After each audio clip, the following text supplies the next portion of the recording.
ese hombre holding up the bottle. Look a little closer, cigar and Moscato. An actor in improv coming from Chicago. Outdoor, make way for Vato.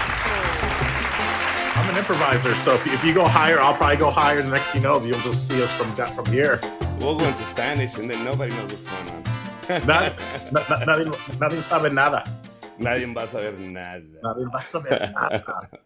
It's amazing to see you face to face. It's been a rough couple years, with the pandemic and stuff. And I've gotten used to doing this, for auditions and whatnot. But it is wonderful to touch base with you, Richard. Thank you so much for taking time to do this.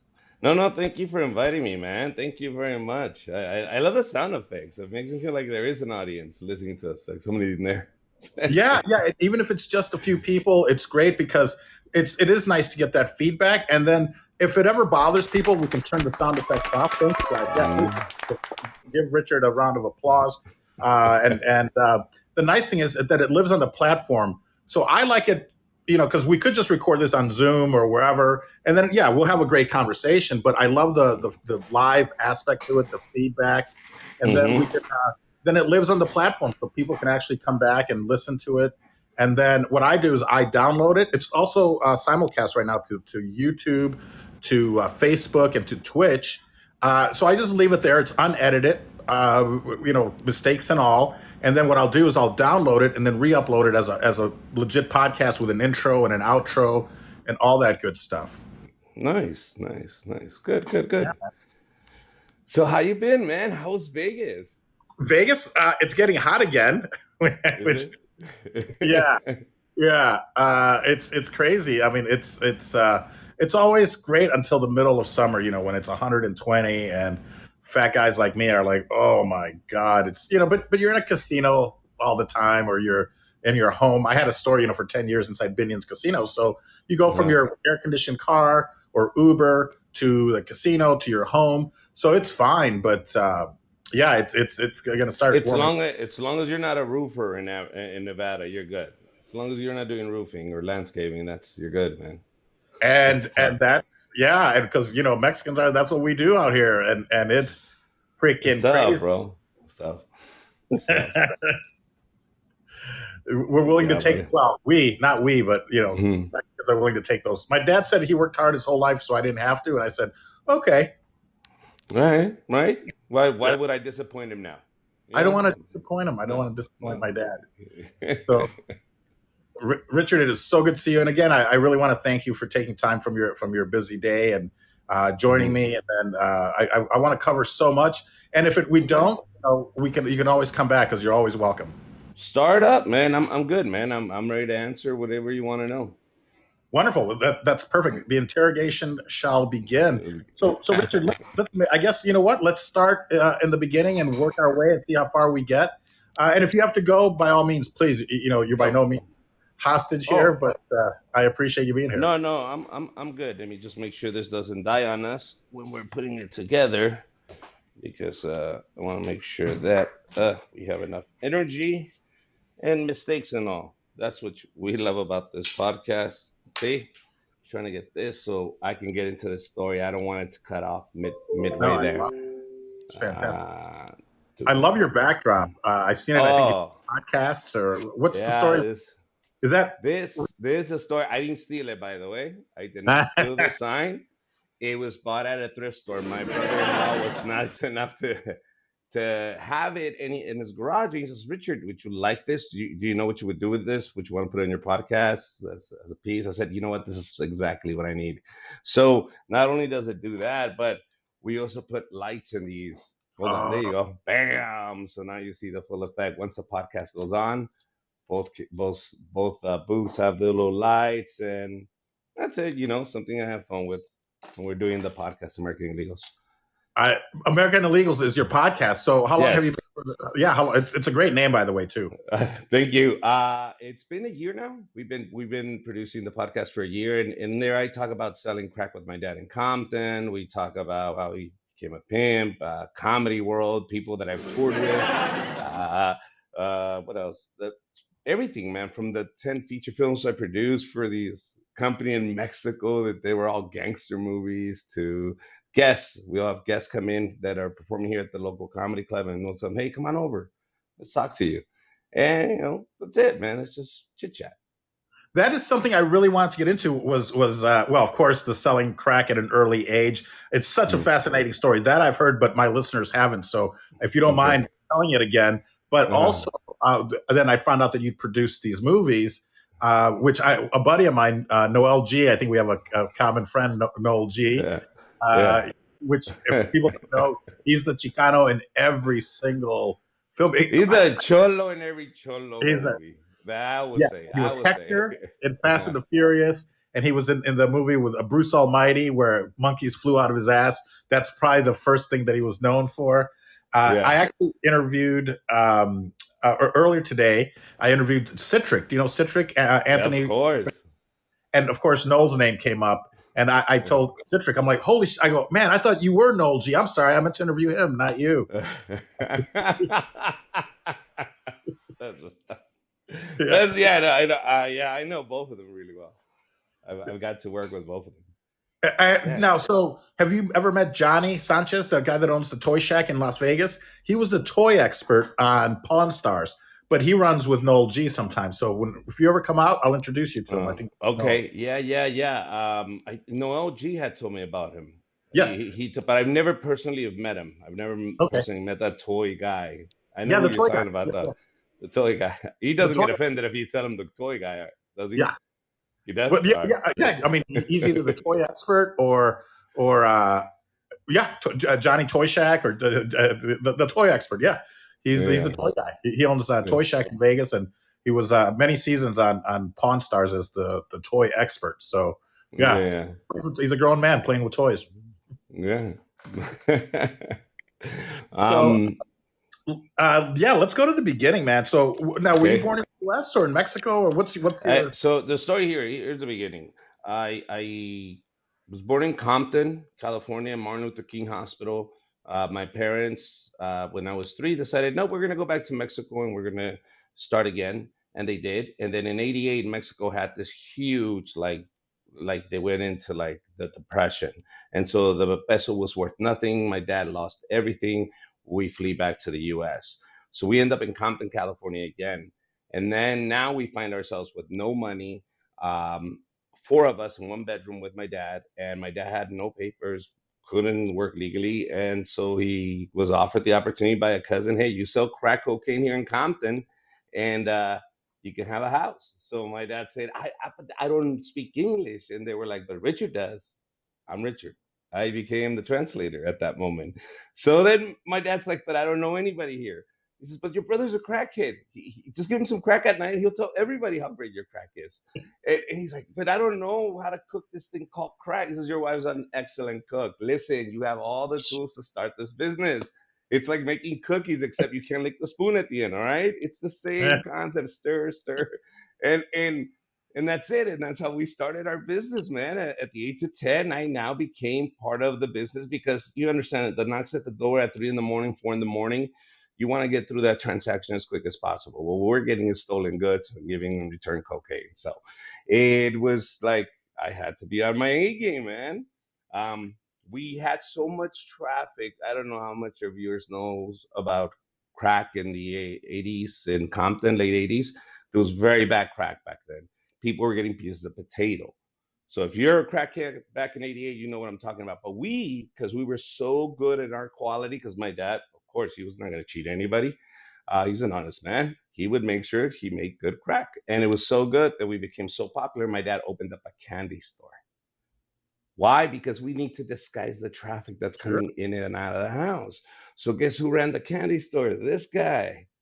How old were you? I'm sorry. This all happened at the age of 10. Holy shit. We were cracking up cocaine at the age of 10 in Compton, and my dad built us a candy store with the only excuse of foot traffic. We did not want to grow attention. So let me tell you something. It is a lot easier to deal with a crackhead than a 5-year-old with 50 cents in his hand. Oh my God! I'm like, just pick something from here to here. That is it. You can. Well, how much is that? You cannot afford. Move, Pancho. He needs crack. What do you want? There you go. Really quick. 1 item, really quick. it would frustrate me to death, man, because there's crackheads waiting behind them. The dichotomy of kids coming up to buy candy, or maybe even adults that are just buying soda or candy, Uh-huh. and the crackheads like out of my way, like Yes, yes, you yes. know, when I owned my ice cream shop, not to equate the two, but it was so good. It was like crack. I mean, it's the opposite of crack, because when I bought it, I was 200 pounds. When I sold it, I was 300 pounds. So that's how delicious it was. So I would have been a bad crackhead, but it was the same thing. If I had a good customer walk in, I'd wave them to the front of the line, because we're at a train station too. I knew that they had to get on their train, and they knew I'm getting this bag of chips, and I'm getting this, and it's $3. Keep the change. So I could just do a transaction while still helping the person. It's like, can I get another taste of, Mhm. it's ice cream. You already know how it tastes. Like, yeah. So I love that it's the same principles. It's business, but it's the same It's, principle that any legit business would do. Oh, but I did have a question. It's probably a very dumb question, it's but okay. that's the way my business brain works. Did you guys actually have a business license for the candy store? Or was that also? In '88 in Compton, it was very common that housewives would just set up a candy store, which they Okay, would get all this candy. It was very common. It wasn't okay. like, oh, we're gonna call the cops on you. Oh no, he just decided to make a little extra money. The kid's running Yeah, a candy store inside his house. it makes sense. It makes sense. Even though my dad made it into a fortress, what they didn't see is the inside was actually plate steel. The walls were plate steel because of the drive-bys, and we understood what we were selling. I mean, he was a welder, so he literally built a fortress in front of our house. Which still obviously it still Well, stands. still stands. So I have a video where I went back to Compton recently on my TikTok, and you will see the house. And I talked to the owner, and I said, inside it's a metal wall, right? And he says, how do you know? I said, my dad built that. He's like, yeah, we always wonder, why would anybody put a metal wall of three metal sheets of metal here with a window? We never got that. That was a candy store, baby. It was a candy store. We sold candy, all kinds of candy, All kinds actually of candy for adult everybody. candy. Yes. And now let me ask you this: do you remember? And I guess I don't need the exact address, because it's still there, but now my ex-wife has it. But we bought a house in Compton, but of course everybody is calling it like south of LA or something, because they don't want to say Compton. So we were at 29th and Maple. Where were you in Compton? Do you On remember? Rosecrans and Alameda. In the corner of Rosecrans and Alameda, if you went one block more, right there where the blue line or the train was built, there used to Yeah. be a supermarket called Calimix in that corner. People that know, it's right behind Santana Tires. People that know this area and the monuments I'm saying right now, there used to be a Calimix, but the LA riots, they burned it in '92. And they never rebuilt it, huh? They never rebuilt it. That's the place is But still just burned down. was it the same Calimex as what's in Mexico? Was it the Mexican? No, Okay. it was a bootlegger version, but that's what it was called, Cali Mix. And it's not like Yeah. anybody was gonna sue them. I was in Tijuana. That reminds me. I was in Tijuana. The first time I ever went was with Bobby Lee. I don't know if you know Bobby Lee from. Yeah, of course, of course. Yeah, yeah. And of course you do. I'm sorry. That was dumb. No, yeah. And I remember seeing down there a Kentucky Fried Buches was Yeah. a knockoff of I guess KFC, but it was Kentucky Fried Buches. Yeah, So surgeons in Tijuana, they will get Kardashian photos and upload them in big billboards, and they have Kardashian promoting all their stuff. They don't care. They're like, when is Kardashian gonna cross the border through driving here? No, put it there. She takes flights. She's never gonna see this. you know, that is funny, man. That is, Yeah, like, who does she sue? What company? Go find me. Who? Well, I didn't do it. Well, go to the product. Well, I didn't tell anybody to do that. Did somebody you did it. authorize this? No. Okay, well, take it down then. We didn't know. I didn't know they wanted to promote our product. We didn't do that. Yeah. We are slick. We are a slick people. Hey, but you know what? We're sitting where you and I are both sitting, standing wherever. Where this used to be Mexico, so Yeah. it's a little comeuppance maybe. Hey, at the age of 28, I married a border patrol agent.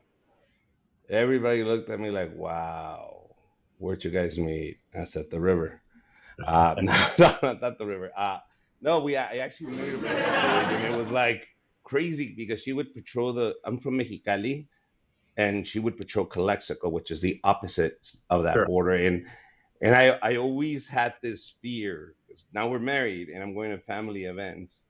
If an uncle or somebody, a cuñado, is gonna go, that's her, bro, that's her. Like they freak out. Like I've always had that fear of going to every quinceañera and every wedding. I hope they don't recognize you here. I hope they don't recognize you here because we're gonna have to leave. You're gonna mess up the party. Where did you guys meet? We met there in Calexico. I was there doing a show, but I didn't know she was border patrol. As you just meet a girl in regular clothes, and we're talking, we're dancing, and then we build a relationship. Then she says, I'm a border patrol. I said, why didn't you tell me before? And she's like, uh, because I don't know you. Like, you know what I mean? Like, you don't understand like the cartel at that time. They were offering $50,000 for any border patrol, dead or alive. So Wow. the Yeah. way I found out was this. I was in Mexicali. I went to visit her, and I brought my brother this time, and I brought some friends, and they said, "Well, let's go dance, to Mexicali. Let's go to a nightclub in Mexicali." So we're having a good time in Mexicali. This is Mexico now. And then I said, like, "What do you do for a living?" We're in the dance floor because she brought her friends, and we're in the dance floor, and she's like, "I'm a border patrol agent." You're a border patrol agent? That's when I find out. And I said, your friend too? And she's like, yeah. And I'm in Mexico in a discotheque, just having a good time. And I just start screaming out to my brother, my friend, hey, bro, they're border patrol. And her face just turns white, grabs me. She runs. The other girl, they start running out. We bail out. I'm like, what's going? I'm freaking out. I don't know why we're running now. And as soon as we're in the truck and we're heading towards the border, she says, "You cannot say that. You understand? Right now, the cartel has $50,000 for any border patrol dead or alive." We're talking about 2008 when it was the Well, hottest. well, So you, that's you, how I found out she was a border patrol, wow. by snitching her Well, out in the you're an nightclub. idiot because you could have made Yes. 150 grand that night. Oh, I never thought about that way. You're right. Paul, I didn't know her back then. I could have really used that money, man. You could have used that money. Jesus. Wow. What a story. But of course, love is blind. And you know what? They're doing their job, whether they Yeah. believe it wholeheartedly. I'm sure some enforce it more than others and are more almost racist about it. But she's doing her job, and hey, she's protecting our country's borders. We can't just have open borders. No other Look, country does. But this being married to her, I got an opportunity to just dig in there and say, dude, what's going on? Like, what's going on in that border? Like, why is there this big stigma? And he says, we don't mistreat people. This is the problem. Is for years that we're mistreated by other border patrol agents. As the years go by, we're trained. We have sensitivity training. We have certain trainings. We have certain regulations. You're not supposed to put your hands on this person. We're really, really nice to everybody, regardless if they're drug dealers or not, regardless of the record. We're really nice, but the stigma is still there. It's sure. not going to go away because nobody ever promotes the nice things we do. The people that we do save out there in that desert, the people that almost died, the people that we drag out of there. I've saved little babies. We're out there giving them CPR because the parents decided to bring them through that border, and I saved this kid. But nobody's applauding that border patrol agent. They're not applauding the cartels or the terrorists that they're stopping or the drugs that they stop, but they crucify them for stopping illegal immigration. And in a sense, look, I'm Mexican American, and I made it very clear. This is my motherland too. It's not that I love Mexico less, but I have a daughter that lives here now, and she's an American. She's a Mexican American, and she learns Spanish and English, and she will appreciate both countries. But I still have to have a good country for her to be in. You understand? Like I still have to protect her and make sure that this is our home. I build my home here, you build your home there. We both respect each other. But it's going to be an ongoing problem when there's need, when you're a developing country like Mexico and there is need, I can't blame them either. You understand? If you're asking me as a father, would I risk everything? Yes. To give my Yeah. kid a better life? Yes. So, you're torn. You're torn. Have you put her to work yet, selling crack or anything, or She's 8. No, she's 7. But 3 years? we are starting slow, baby steps. Just weed for now. I want her to know how to do pre-rolls. So I'm working with a couple of dispensaries, and they just bring the raw material, and then we pre-roll, and she's there. Oh my God. Tamal, she's oh no, my God, esa niña. The things she does with those papers. But look, she gets creative. She does holiday things with zigzags Sure, and stuff like that. Oh, it's sure. beautiful. I love it. I Um, love it. Great. The but tradition continues. But I did have a question. So, and you kind of, I mean, you mentioned it. You didn't gloss over it, but your mom actually cooked the crack. I mean, she learned how to do it, and yeah, I yeah. But this is the thing. It's so many people would say that to me. Say, where was your mom in all this? she was cooking the Where crack. what world do you live in that you think my mom had a right to speak? Yeah, yeah, What world did you live in? Because in the world I live in, my mom did not get an opinion. She got an order. She got ordered to do something. So when people say, "Where was your mother in all this?" She was right next to us, making sure we didn't get hit. yeah, That's what yeah. she was. So don't judge my mom. My dad Right. made a decision, but at the end of the day, my mom said, "¿Qué hago yo, mijo? What do I do? Run away with 4 kids? If your dad and me couldn't do it together, you think me running away with you four, I'm gonna make it out there?" Says I have to do whatever your dad tells me to do at this point. Right. Either No, that or we live in this room forever. And you're like, okay, it is what it is. We're gonna do what we gotta do. So that's it's amazing. Yeah. it's easy for people to point fingers. It's easy for people to judge. And I would tell people, they tell me what happened to you was child abuse. I said, are you kidding me? I had a dad in 1988 in Compton. Do you know how many people wished they had my life? My dad didn't smoke crack. He sold crack to your dad. He had a job. You Yeah. understand how much time I got to spend with him because he wouldn't let me go out there and play? Because I was in there making crack with my dad. And in that time, dad would teach me this is what a man does, this is what you got to do. And I had all of his attention. The amount of respect you get from your father when he knows, shit, this kid is growing up way faster than we thought he was. But look, Yeah. he's stepping up to the challenge, and I can trust him. I can leave him in the house. He knows the rules. He knows how everything works. Shit. All right. We got a partner. The bad We're, thing is I'm only 10, Dad. Oh my God, I'm my only God. 10. So you were there? I mean, there must have been non-Spanish speaking clients and customers, but so you would just translate for them, like. Yeah, yeah. Every night. When you live in a crack house, every night there's gonna be knocks at the door. Like I would be sleeping during the day at school because I was up negotiating tools, bicycles, TVs, whatever a crackhead brought. My dad never turned down. I guess he was not the smartest drug dealer either. Because I mean, we got a piano, surfboards. I said, Dad, we don't even go to the beach. He got a bus. One night, I'll tell you what happened one night. My dad, the crack kid, I don't know where he got it in Compton, but he showed up with a goat and he wanted an 8 ball. And I'm like, It's a Dad, good what, deal. why do you want this goat? And my dad was stubborn. He's like, no, tell him I'll give him 2 grams. And I'm negotiating. I'm tired. I'm like, Dad, why do you want a goat? Where the hell are we gonna put a goat? He goes, shh, the goat is pregnant. Cállate. I was like, what? How do you know that the goat is pregnant? He says, I've been dealing with goats all my life as a kid. This one is a good one. Chivo, He doesn't know what he's giving up. He was so Chivos, man. excited. That's Chivo, right? I mean, the food's Chivo delicious. goat, yeah. Yeah, I mean, you make barbacoa from it. My father was from No, Monterrey, Nuevo León, Mexico. yeah. I think that's what they're known for is their chivo, man. Yeah, yeah. And so my dad negotiated. He got the goat, and sure enough, a week later, the goat gave birth to 2 little goats. So now we have a makeshift corral in the backyard in Compton with goats. I'm like, Dad, why do we want goats? He says, para la leche, mijo. Goat milk. Really? Dad, we sell crack cocaine. We can afford regular milk. Why would you buy goats? Es mejor. La del goat, the goat milk is way better milk. Like, so, Your dad was a yuppie before such a thing existed. He was this. okay. I mean, he would have made himself at home at Whole Foods. Like, yeah, mira, goat milk. Yeah. Everything would have been fine. Yes, he would have been a yuppie, but he was a different kind of person. He liked old school, but one day those goats, why? Because those goats escaped that makeshift corral. Those little goats, they grew up and they were able to jump over the corral because they're Sure. so agile as small little goats.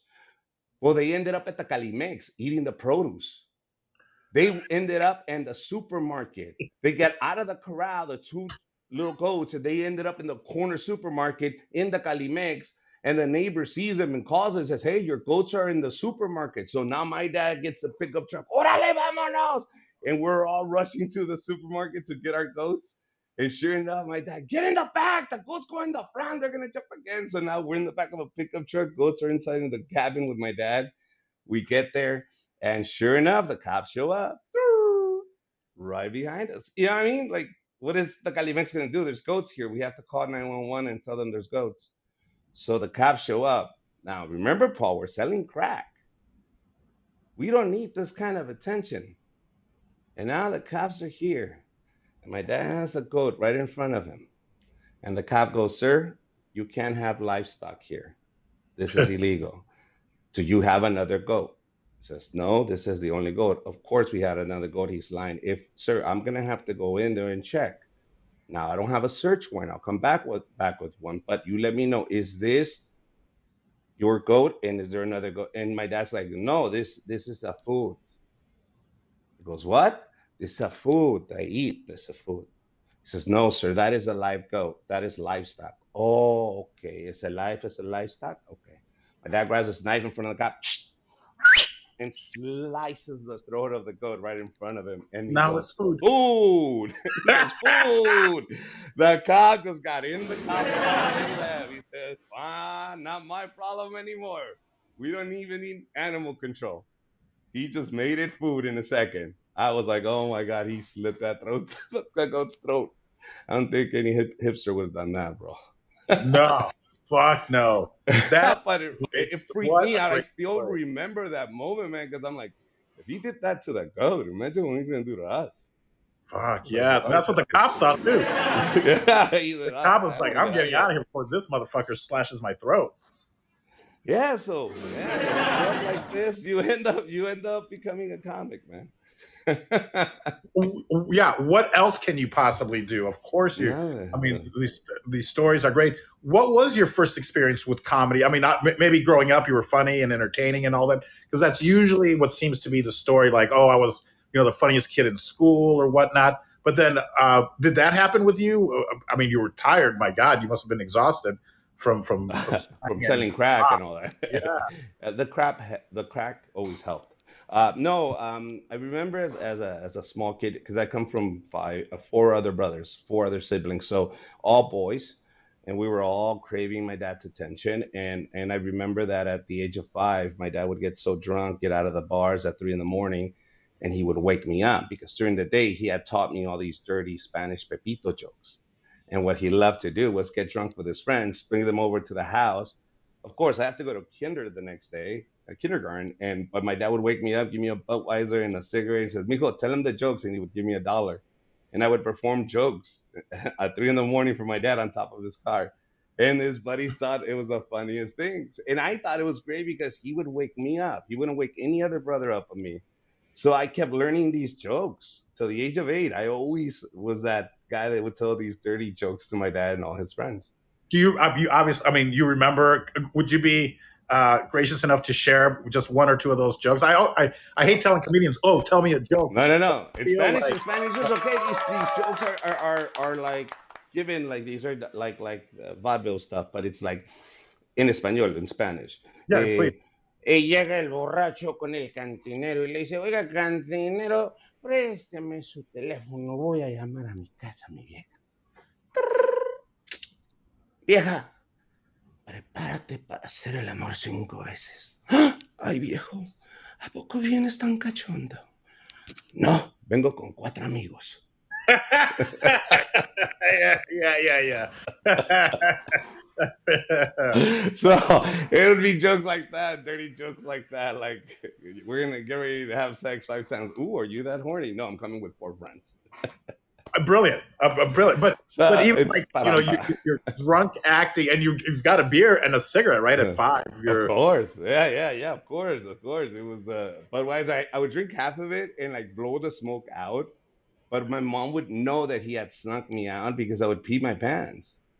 Like, you can't shove a Budweiser down this kid's throat and not expect him to pee his pants. Now he's smelling like urine going to kindergarten because Mom couldn't give him a shower that day. Just change him. Let's go. I gave you a shower last night for this reason. My Oh, mom would be so upset. But once again, is she doesn't have a choice, man. They were just raised differently. of course. I mean, I like to call those the good old days. Now they talk back to you. No, Yeah. it's horrible. Sorry. I don't know. Horrible. Uh, So go ahead, go yeah. ahead, go ahead. No, but that's exactly it. Even my grandmother, my mother's mother, told her, if Pablo, who's my father, if Hmm. Pablo says that the sky is red and it's blue, it's red. I mean, this is her own mother telling her daughter, "You're gonna do whatever You're his now." Basically, like, you're his now. Whatever he tells you, that's just the way it is. And my mom was, of course, feisty because she was um, quite younger than my father, and my dad always looked old, so but always kept his hair, full head of hair, which was, I think my mom liked that. Everyone thought, growing up when I was in kindergarten, they thought that my father was my grandfather because he had me when he was like in his 40s. So Hmm. he already looked old, gray hair, and they thought my mom was my sister.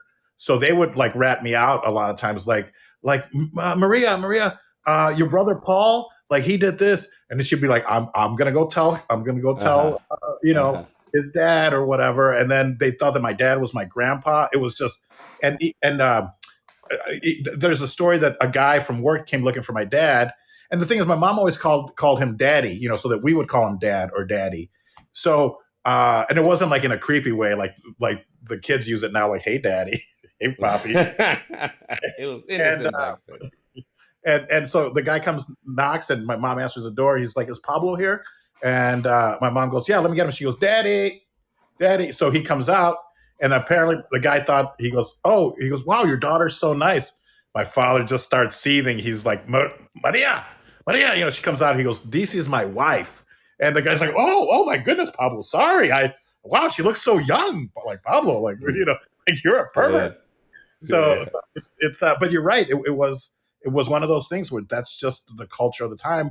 I mean, I guess I'm glad things are changing, but it's tough. It's something that I battle, is that misogyny, and it's like, well, don't ask me why. Just I told you to do it, type of a Uh, thing. uh, So I guess that's why Listen, I'm single.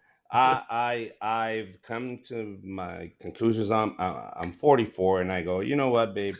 Uh, I don't care. You know what I mean? Do whatever you want to do. I'll do whatever I want to do. I get it, but I'm not going anywhere. This is it. Like I'm leave. I'm not gonna go anywhere. This is it. This is how it's gonna work. If for some reason one day you do not love me anymore, I am not a selfish person. I want you to be happy. Go out there and find your other half. And then bring him over here because he's going to pay half the rent because I'm not going anywhere. We're all going to live together. All right. He'll cut the grass in the front. I'll cut the grass in the back. Hell, we'll split the rent. I think I'm going to like this guy as long as he doesn't sit on my couch. But yeah, bring him. I don't care. I'll give you the big room with the bathroom because I love you guys. Trust me, you want date nights? I'm the best babysitter. She's my daughter. Do you only have I'm one not kid? going. Yes, and I'm not leaving her. I already told her, bring Oh. whoever you love. I'm staying here till she's 18. I mean, I'm and not you've leaving. gone above and beyond the Call of Duty, from what I understand, with your daughter, as far as Yes. protecting her. Oh no, yeah, dude. That is my biggest investment. That is it. That's my legacy. That's what I leave behind. If I can raise a decent human being with ethics and morals, good. There you go, mija. Be strong, be beautiful, and be brave. That's amazing. And you've taken photos, though, of yourself, have you not? Of myself? What do you Yeah, mean? for when people, when she gets to high school. And Oh, yes, yes, yes. You don't understand. She is gonna be a knockout. She is already looking like her mom. She's gonna be beautiful. But I know that somebody out there is gonna ask her for a picture of her boobs. And this happens. Paul, this happens. And let's not be ignorant about this. Parents, open your eyes. Open your eyes and talk to your daughters and let them know, is your boyfriend pressuring you? Because there is the pressure. Show me a proof of your love. If you don't trust me, you won't send me this. So you know what you do, guys? what I did. I have boobs. I don't know if you can tell, but I have boobs. And let me tell you, nipples are beautiful, pink, delicious. Oh my God. And I shaved my chest. This is what I did for my daughter right now. I shaved my chest, no hair, and then I put glitter like this so it can look bigger. And then I picked them up and I took a selfie and I took off my head and I took off my belly. And all you see is my nice, beautiful boobs. And I'm saving that for my daughter. I am, because when she grows up and I say, Mika, if your boyfriend ever pressures you to show him one of those pictures, send him that. Tell him they're the Villa boobs. Here you go. You're not lying to him. So when they start spreading it around, because these kids, they can't keep a secret. They're gonna put it up on social media. My daughter can go, there you go. Those are my daddy's boobs. Haha. Those are And daddy's. this is what I'm gonna do. I can't wait to go to the school and they discover that those were my boobs. You know what I'm gonna do? I'm gonna go and whistle at the guys and go, remember these guys? And they're gonna get a little hard on, bro. They're gonna get a little hard on and they don't know why. I can't wait. That is genius, my friend. I mean, you've gone above and beyond what most other parents are going to do. No, you gotta be you gotta be innovative. You understand? You gotta beat Sure. these kids to the punch, man. You gotta be proactive when it comes to this type of shit. I love it, and I'm sure you're going to ask them then to hashtag you and tag you if they start spreading your man boobs all over. Yes. So I'm sure. Yes, if I go viral with my man boobs, bro, can you imagine that? All these girls are gonna go to their doctors. No, I want the saggy look, just like Richards. I want the saggy look. No, can you add hair to mine? Oh my God, I want it to be like Richards. I want the Richard with a beautiful Yeah. pink nipple. How'd you And pretty soon I'm gonna do a service to a lot of people. There's men out there that say, "Well, Richard, I'm not gifted as you. I don't have boobs like you. Mine look too masculine. I don't have a husband to do that for me." I am gonna provide them with a picture. I am ready to just show you step by step on how to shave your chest, take the selfie, and make it look like cleavage. We're gonna go through a whole tutorial. So if they want to join me on TikTok, I will let them know so they can do it on their own at home. I think it's. I love your TikTok. I think it's brilliant, and especially if you're using it for good. I mean, if you need help, let me know because I think I'm willing to help out. Some single moms out there. I love single moms, so let me help them out. Yes. I do. These boobs are gonna go out there to help the entire community, but I need more guys that have the courage to do what I'm doing because right away they're gonna catch on. These kids are Sure. gonna see my boob. Oh no, we not. Those are Richards. We We need recognize. more boobs. We need more support. I'm starting a group if you want to join me. It's Men Boobs of America, where we all basically donate our boobs to families and little girls that are being pressured to show their body. Go there and collect men's boobs. I mean, I don't know. There's different types of tones of skin. So we're going to need African American, Asian. We're going to Yeah. need Latinos. I want everybody represented in man boobs across America. So if you can help me with this, Paul, this would be great. There's a lot of single mothers out there that would need our help. So I think it's a good cause. We're going to do it. And you know what? I am a big fan, of course, of the boobs and whatnot. But I'm more of a fan of helping out there and using social media to do that. And I think TikTok is a great platform where I mean, I saw that. Oh, well, that did remind me though. I studied nursing actually in college. Uh-huh. So Nice. thank you. But no, but your TikTok's very interesting because I'd like to get up to those. We have like 23,000 followers. Was that just organic, or I'm guessing it's organic? But you've put out some both your comedy, but also some very helpful videos helping immigrants Across the border from Mexico cross into the U.S. Okay. So the whole thing is, I was married to this woman who was a border patrol agent. So I got a lot of knowledge. I gathered a lot of knowledge on strategies that they use, tips, things that they're doing, how to survive out there. I mean, it goes from merchandise that you can use to actually cross the border. So she would tell me all these tricks. Like, for example, what would she tell me? Smell all the illegal immigrants. Smell them all. Smell the group. Whoever smells like perfume or like he took a shower that day, because everybody else is going to stink. Whoever smells the freshest, that's the coyote. That's the guy that's guiding them because he got to eat breakfast that morning and take a shower before he went out.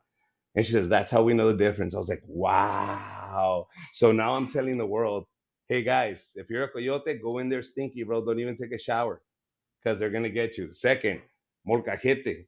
And people have commented on this. People that are not from Mexico, maybe more from other parts of Latin America, Ecuador, Chile, Venezuela. Un molcajete is the grinding stone, Sure, the right? mortar and We know, yeah, yeah, yeah. a grinding stone that we use in Mexico to make salsa. Well, Latin America doesn't call it molcajete, and there's no reason why you should bring one when you're going to cross the border. It's dead weight. So what Border Patrol agents say, where are you from? They want to say Mexico, so they just get tossed on the very other side of the fence. But when you say Chile, they send you all the way to Chile. So they lie and say, I'm from Mexico. And they're like, no. Okay, you're Mexican? Where's your molcajete? Every Mexican brings his molcajete. Did you bring yours? And they start pretending like they lost their molcajete. And they're like, nah, you don't even know what that is. You're getting deported. They That catch you with wow, key words, man. molcajete. So Now there's 100 of these that she would tell me, these tricks of the trade that I can give people to learn. Okay, this is when we can cross. that's brilliant. Now I also saw a shoe. Is this for real? Is it a joke or is it really a shoe that No, made these are or? called brinco shoes. They've been around for a while since my wife was a border patrol agent. She actually got to see them and she says, where'd you get these shoes? Because they have a map of the California border all the way through Texas on the bottom of the shoe. So if you get lost, you can just get your shoe and turn it around and it's an actual map. Okay, it comes with compartments that you can hide money or anything else underneath the shoe with zippers that are very hidden. So even if the coyotes come in and take off your shoes, they won't know. They can't rob you. You'll still have money there. It comes with a compass. It comes with a knife. It comes with matches. It comes with a bunch of little things that come into shoes. And what they do is they donate these to people that are going to cross the border. If you ever want to know, if you ever wanted to help these people, they're usually in the local parks. That's where they're waiting to cross. So that's where they'll sleep at night. That's where they're In hanging Mexico, out in Mexicali. In Mexicali or Tijuana, yeah. there's certain parks that are dedicated just for them. Hay refugio, there's certain places there around there because they know they go to the park that they can get their food. So if you wanted to donate for people that are still out there and they haven't crossed, or people that sometimes just get stuck there, man. They just say, well, Sure. this is it. This is home now. Well, Mexicali, Tijuana. you've given me inspiration because I'm going to go to Mexico, close to LA or Vegas.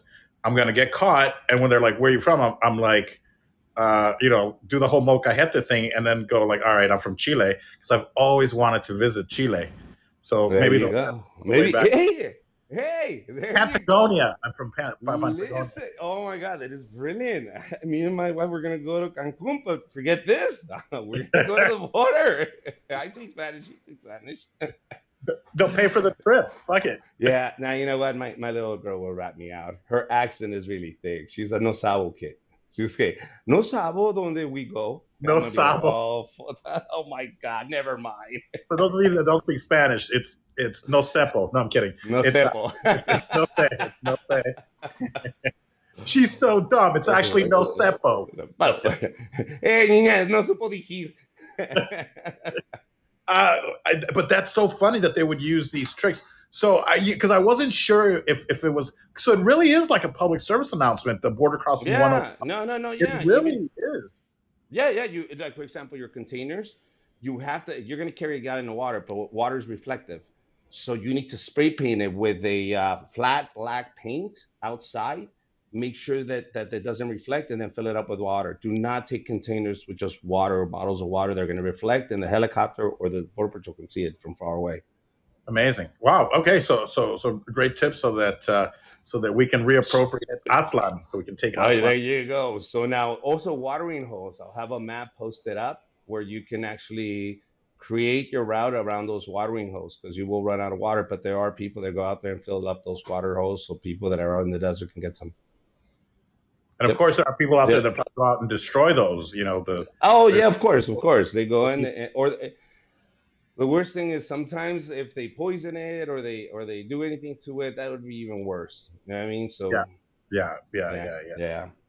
Wonderful. So yeah, it's something that I thought it was fun, and just because it was so much knowledge. And my brother says, "What else besides comedy could you contribute to TikTok?" And I said, "Well, I can get every paisa over here with a bunch of advice." And he's like, "Well, there you go, man. How to cross the border 101. You know, just That's start brilliant. naming every little tip. how to disguise your footprints, how they track you down. They use these tires dragging around the road so they can see your footprints. So what you want to do is put carpet underneath your feet or cardboard, and So you'll as never you're leave a footprint. walking, It you're looks like eliminating your footprint. it, it looks like real thick, shaggy carpet. That's it. It looks like a pattern. That's it. That it goes away. Yeah. Brilliant, brilliant. Oh my god. So yeah, how did you get to 23,000 followers? Which some people are like, oh, I'm at a Okay. million, and then other people are like, I only have a couple hundred. What I ended up doing nothing is just my brother.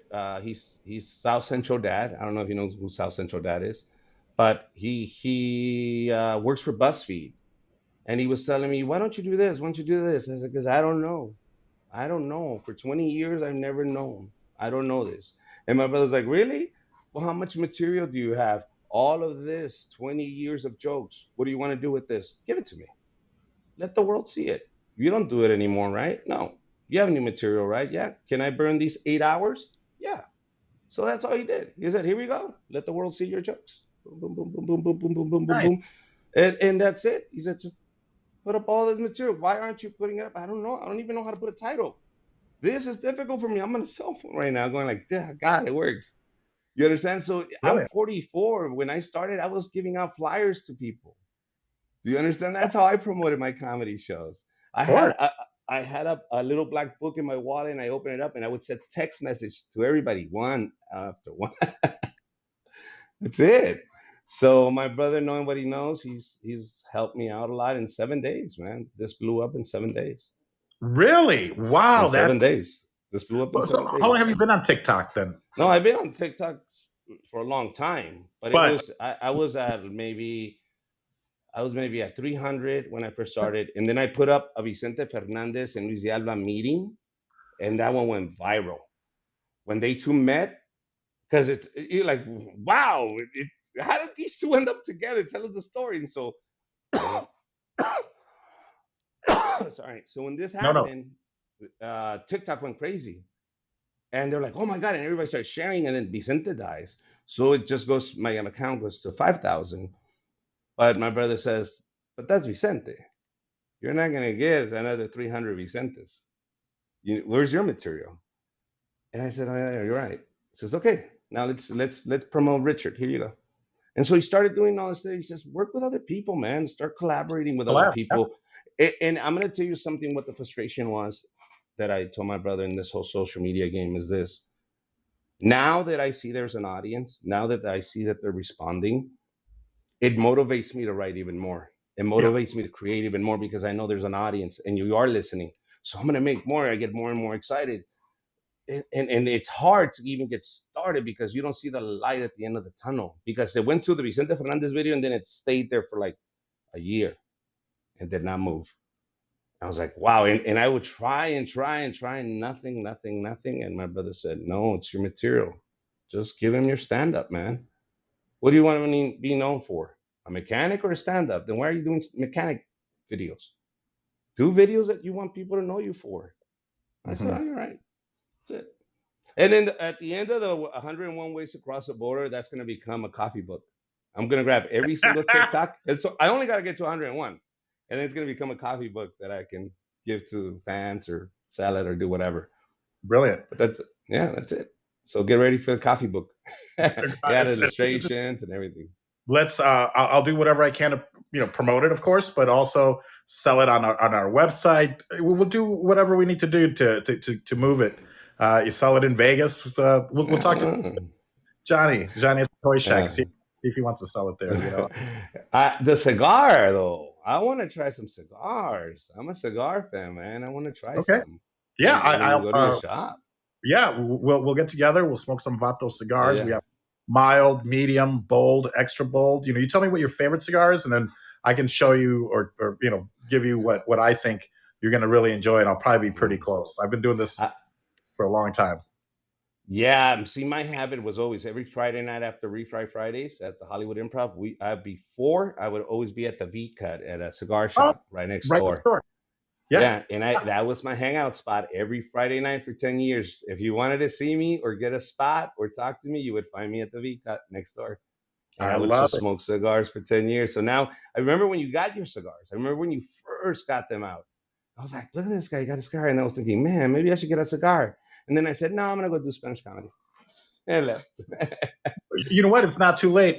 We can create a cigar for you. So absolutely, we can do a Really? comedy or a comedy cigar or a Richard Villa cigar. Wow. Okay. I like a nice mild, Sure. no, a nice medium, Cohiba Red Dot. If you know the taste of a Cohiba Red Dot or El Rey del Mundo, El Rey del Mundo. Yeah.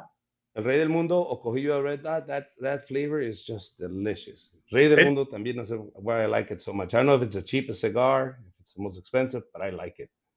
Cigars shouldn't. I mean, I'm It's giving like away wine. here. They shouldn't cost more than a couple bucks. Because the material, what it costs to make, maybe 50 cents. It doesn't matter if it's a Cohiba or a Vato cigar, but it's all the marketing. So of course you're going to pay 20, 30 bucks for a Cohiba. Or if you want the Cuban Cohibas, they're harder to get. They're illegal, Yeah.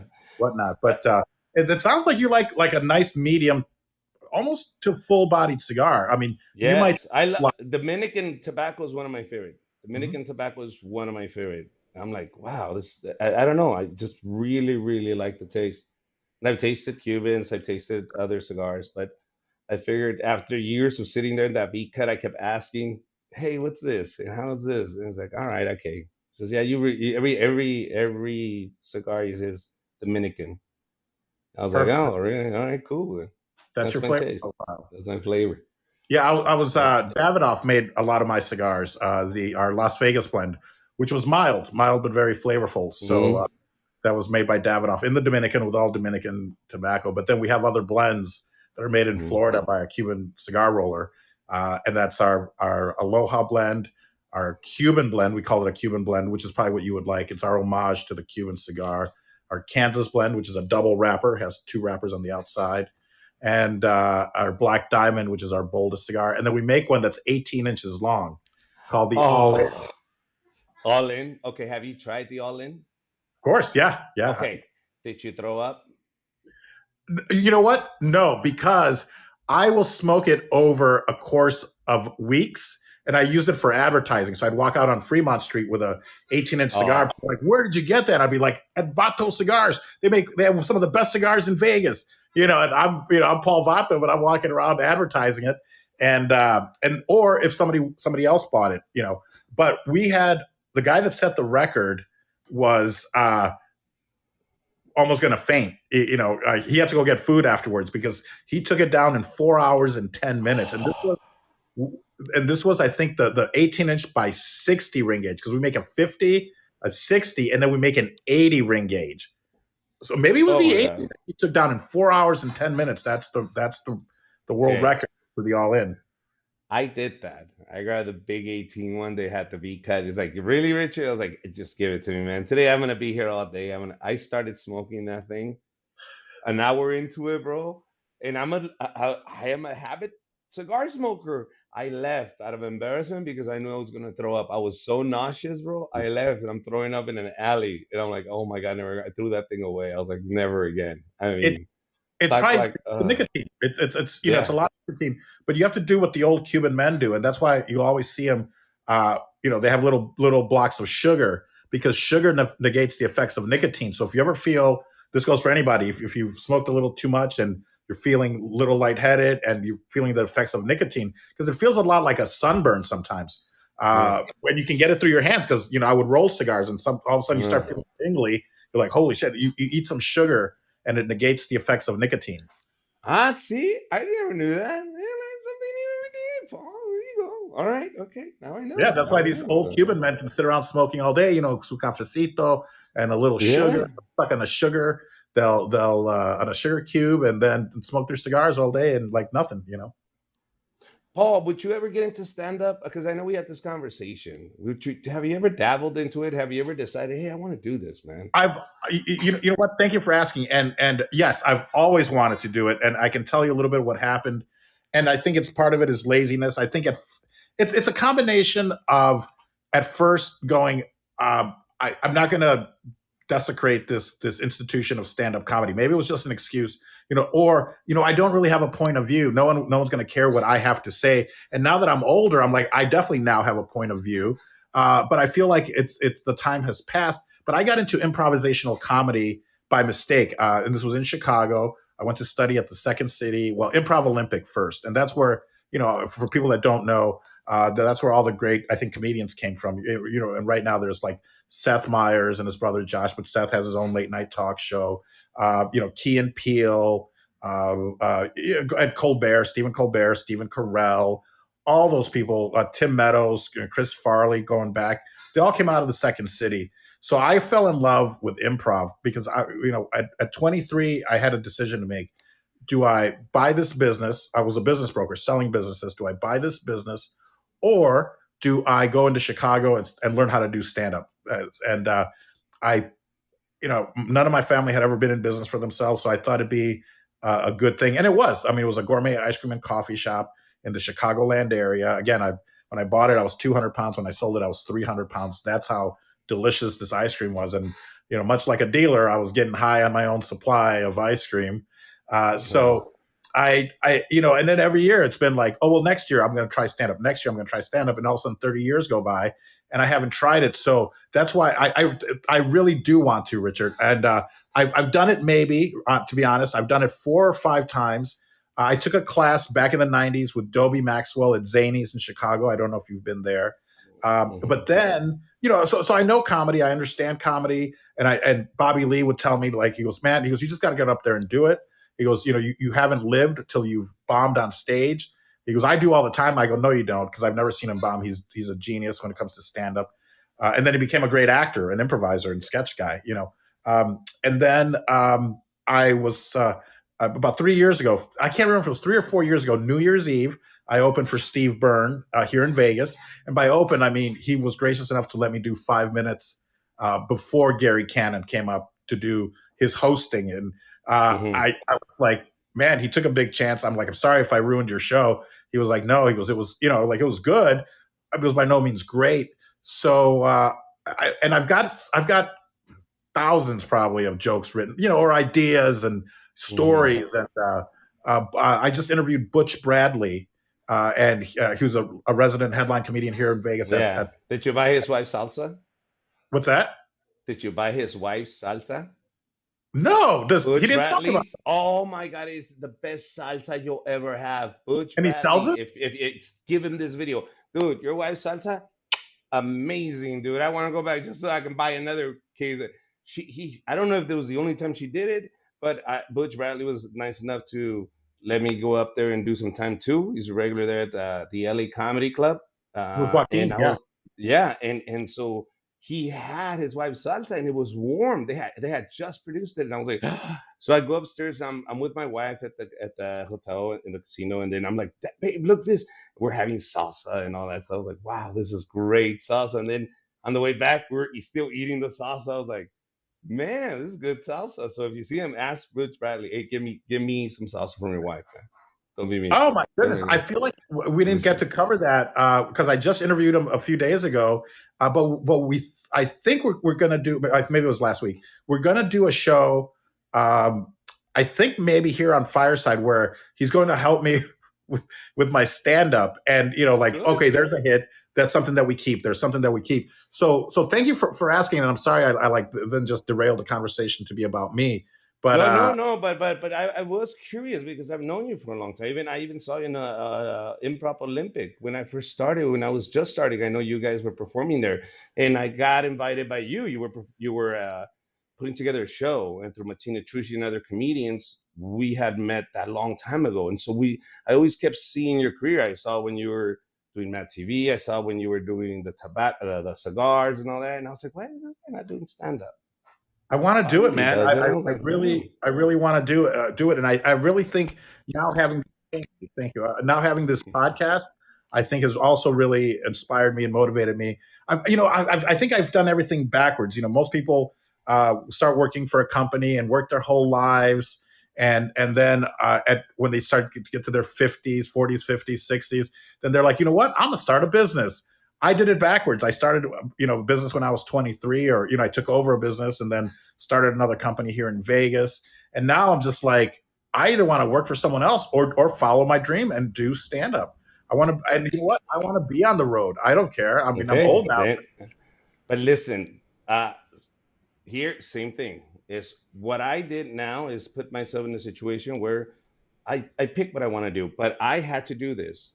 In 2013, I had to go to Mexico and start all over again. You understand? They took the hottest show in Hollywood, the Latino show, the Refried show, and they told me no more shows. And that for 10 years was a staple at the Hollywood Improv Friday nights. That was the hottest show. I remember Everybody went that. So when 2013, they tell me, nope, we're cutting the show. You're not going to do it here anymore. I was like, devastated. I was like, all right, then I'm going to go to Mexico and bring every Mexican comedian over here and do it in Spanish. And so I left. And that summer, I left with one phone number, and I head to Mexico City to find stand-up. And in 2013, I found it at a place called El Beer Hall in Mexico City. They had just started. What was it called? El Beer Hall. El Beer Hall. Just a beer hall. El Beer Hall? El Beer Hall. Yes. El Wonderful. Beer Hall. And that's where, go ahead. No, I would say Rocksteady and some of the people in the audience want to know where they can find you on TikTok, which I think it's Richard Comedy. Yes, Richard Comedy. They can find me there on Richard Comedy. Richard Comedy on TikTok and Instagram and all that. So and Instagram. Thank you guys for asking. So yeah, because when I first moved out to LA, I was at the Improv Olympic. We brought a show from Chicago called Touched by an Anglo. And of course, that was topical because there was Touched by an Angel was on at the time. And our group was Barrio Speedwagon.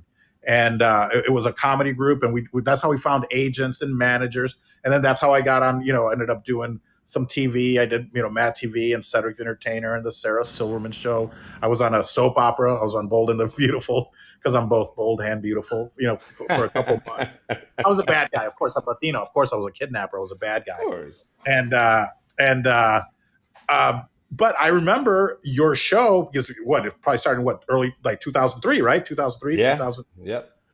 And so why did they no longer want to do it in 2013? Was it because of you? Listen, or the show? I get the politics now of it. I get the politics of it because it is a struggle when you're dealing with management and you're dealing with other artists.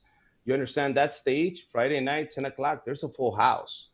And there's a bunch of comedians that have a lot of credit slobbering at the opportunity to go on that stage. But I was the gatekeeper. And I would tell them, no. I brought these Latino comedians for this Latino crowd. See, this never happens any other day. But Fridays at 10 o'clock. You guys don't book any of the Latino comics any other night. So this is their night, yes. Hang on one second. I think you're breaking up, and I don't know if it's me. Audience, is Richard breaking up? Can you applaud? Because I don't know if it was, and we can cut this applauding. Out. No, it's okay. It could just be me. Yeah, because it was kind of like warbling a little bit. So it could be the app, it could be me, or it could be you, because it sounds like other people can hear you. Okay. Okay. I want to make sure that this is back connected. Oh, I think it's because this thing went back. Let me get more power in here. Maybe that's it. It could be your internet. You know what? Let's take like a 2-minute break so I can grab some. Well, I was just going to grab water. I was just going to turn around and grab some water. Yeah, grab some water. No worries. We're good. And I'm connected again.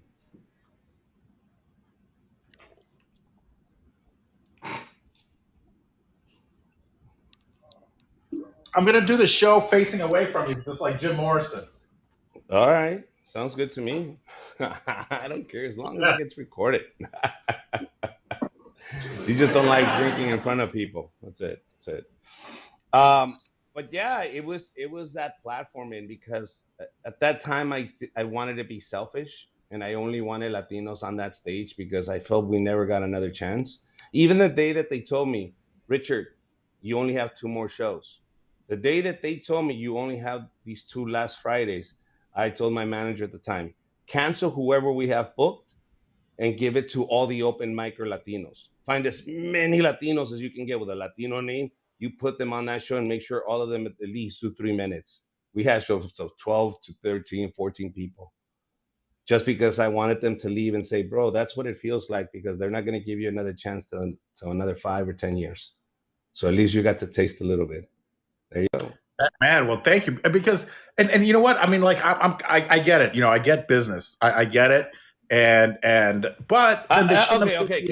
Can I tell you where my mistake was now? Yeah. After all this, everything sounds so heroic and rah, but I should have really built a relationship with those other comedians who are outside, Black, white, Asian, and I should have built more relationships with them, because I shouldn't have alienated myself, honestly. If I would, because I would think, no, Latinos is ours, and don't take this, and and we don't have nothing. And that was my mentality back then. But now I think about it and go, no, you invite them to play and they love what you bring, they're gonna invite you to play. You gotta learn how to share. Don't put a label on it and don't share. Now, if I have a Latino show, no, I want to expose my Latino audience to new voices, give them new perspectives, new points of views. I don't want us to just think Latino. I want us to think broader than that. So I'm gonna have to bring comedians like Louis C.K. I want to invite comedians like Dave Chappelle. I want to invite comedians that are going to bring another perspective, not just a Latino perspective. And I want my audience to grow. Why do we keep ourselves there? And that, I learned so much, right? I learned from my mistakes. And I realized, yes, they cut me out because I wouldn't let them play.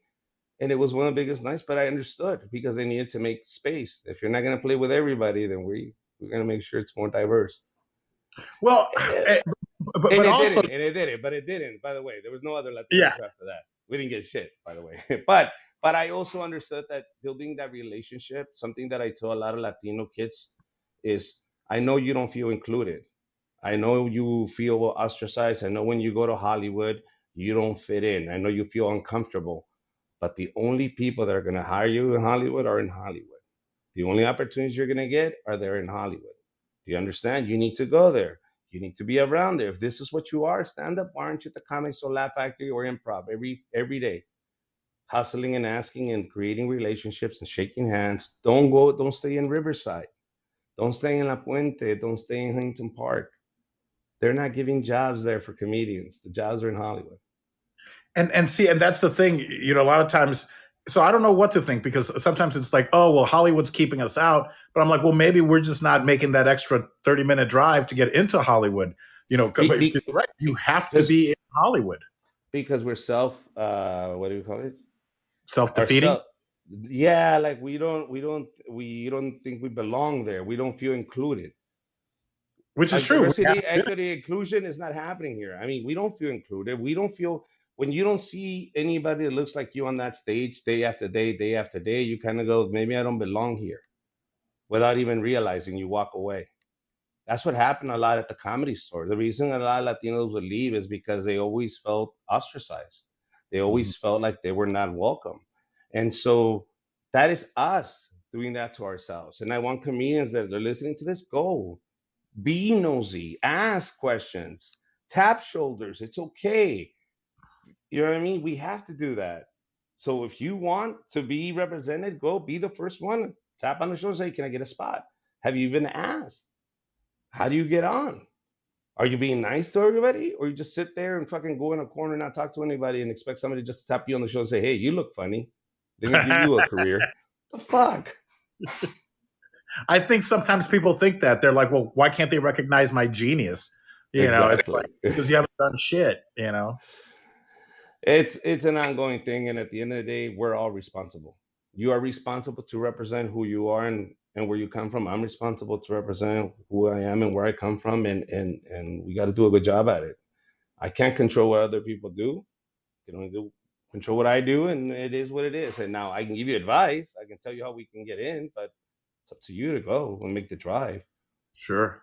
Who was that saying? You can't get mad at the shit you didn't try or work hard for. That's good to say, right? But you can't get mad because you didn't get it. You didn't work hard for it. You didn't get mad. You didn't do anything for it. Did you do anything? No. There you go. You didn't drive to Hollywood. No. You didn't work on doing materials. Well, there you go. You don't get to be George Lopez or James Chappelle. It's okay. Just admit it or change. Oh man, that is so true.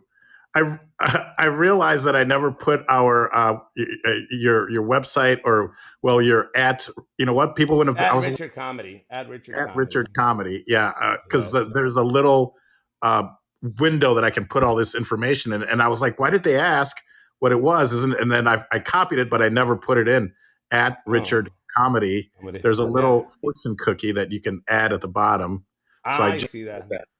You just Yeah, put it yeah. on there. I, At I, Richard I Comedy. wrote it in the green room, and then I copied it, and then I got Mhm, so excited to see you, I totally forgot to mhm. enter it. But now it's scrolling. People can just tap on paulvato.com, or they can now they know it's at Richard Comedy at TikTok.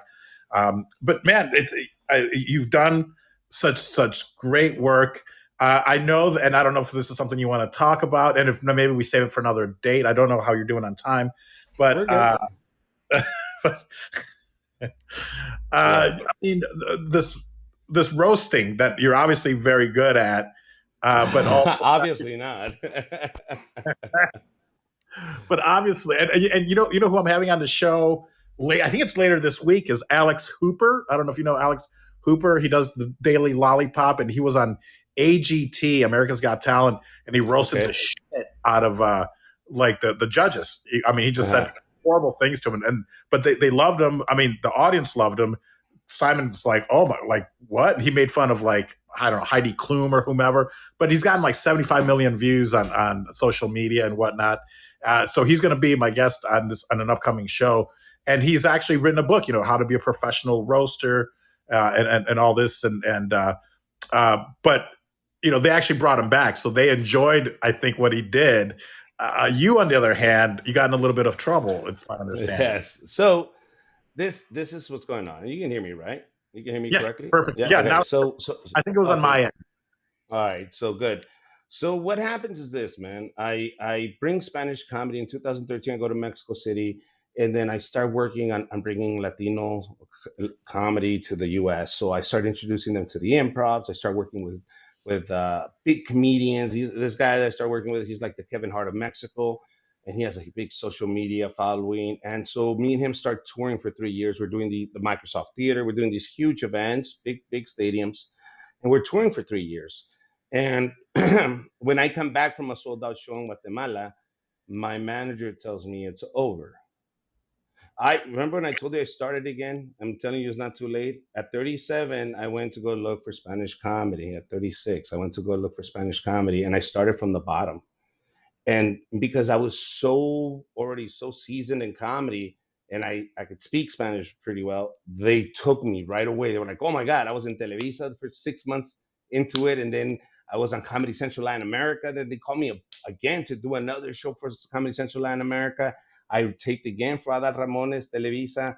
Then Netflix calls and gets me an 8 episode series on Spanish comedy, and I bring all these Spanish stand-up comedians back in 2018, we shoot this thing called Sigue la Risa, an 8 episode series where I bring the biggest names in Latin America. And my career is blowing up, right? When the pandemic hits and they tell me that's it, Richard, no more. This is the peak of my Latin American tour. I'm killing it in Latin America. The tour was called It's My Turn because I brought so many Latino comics, including the girl that I was roasting. I gave her her first Netflix show. I gave her her first HBO show. It's not that the girl I was roasting, I didn't like her. She was a good friend of mine. But when my managers tell me that everything is over, I start drinking a bottle of vodka a day. As soon as that happens, I realize, shit, everything's done. For 20 years, all I've done is stand up. And now you're telling me I cannot feed my family. Now you're telling me that my savings are leaving me.